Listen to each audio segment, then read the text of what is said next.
Abathengisi basezitalatweni nabahlali baphakamisa inkxalabo malunga nokonyuka kwamaxabiso amafutha kwamva nje, belumkisa ukuba kunokubangela uxinzelelo olongezelelekileyo kumakhaya asokolayo kunye namashishini amancinane. Ukusukela izolo, ixabiso lepetroli linyuke malunga ne-R3.26 ilitha nganye, kwaye ledizili lona lithwe xaxa malunga ne-R6.19 ilitha nganye. Abathengisi bathi ababoneleli kunye nabaqhubi bezothutho sele beqalile ukonyusa amaxabiso ngelixa abanye abahlali bexhalabile malunga nokonyuka kweparafini okuchaphazela uluntu olunengeniso ephantsi.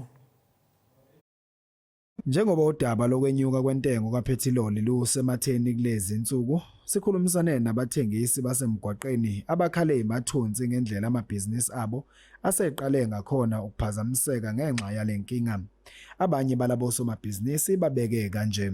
So ke bereka mo le highlight mo dikukumo yaanong e khabata company ya rona le highlight ya dikuku petrol ya ile godimo yana ke mathata because ba ususa wisa price godimo tsa dikuku da batho ba complain ba tšhelete kana batho ba complain no ba petrol le dikuku no ba tsamisa ka di floor di ya godimo because ya cost petrol go santse re ka go stock da one problem re na le yone ka petrol ba ka isa ko tlase le rona ba le business go kgone go balance re be sharp baba. Njengoba manje ngisithengisela amakhava kanje angazi mhlambe mabanga reduce lapho ba reduce khona ngoba naye umuntu ongideliver lo ngidilivelayo uyakhala ngemali ukuthi siyephezulu ngapha ama customer nawo awekho yabona manje kuyabanda abekho abantu base kuyama China wathi bastock izinto khona wena uzohlala lana uzamenyana imali yesinkwa akunamuntu emakhazini. So and another thing I think mhlambe mabangayikhiza mhlambe ama job nyana something like that ngoba ula ekhaya uzohlala. Ezinye zezakhamizi zaseMidlands Soweto zibeke umbono ukuthi uparafini iwona okufanele ngabe ubhekelelwa kakhulu uma kwenzeka kwehliswa intela ngoba iwona osetshenziswa kakhulu ngabantu abadonsa kanzima kwezeyimali. Really matter too much wabona it affecting us based on hona le di costs tso tshwantsong re di cut from ka tlung wabona because like le di taxi dia khuphuka and then le di taxi tsa rona se di change if you no go try to reka grocery ka 2000 o so tlo hafola o bona gore like o try jwang o kgone ya mosebetsi because like ka kwa check petrol ya nyolowa ne mara chelete ha inyolowe so sometimes you won't see a need ya go emsebetsing.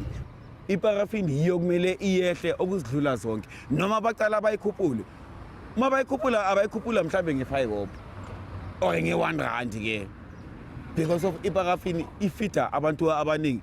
Ngakutshela ngale imikhukhu kuphela akunagesi badepende kuyo iparafini, so mabazokhuphula kanje iningi labo bayathengisa akunamuntu abasebenzayo bafew imajority bayathengisa. So mina bengithi iparafini akube yiyo into ezoyehla. Lemphakathi ibeke umbono wokuthi uhulumeni kufanele buyele ohlelweni langenyanga edlule lapho ehlisa khona intela kaphethiloli. Ezindabeni zeSoweto TV kube komqondisi Miyeni ngeseMidlands.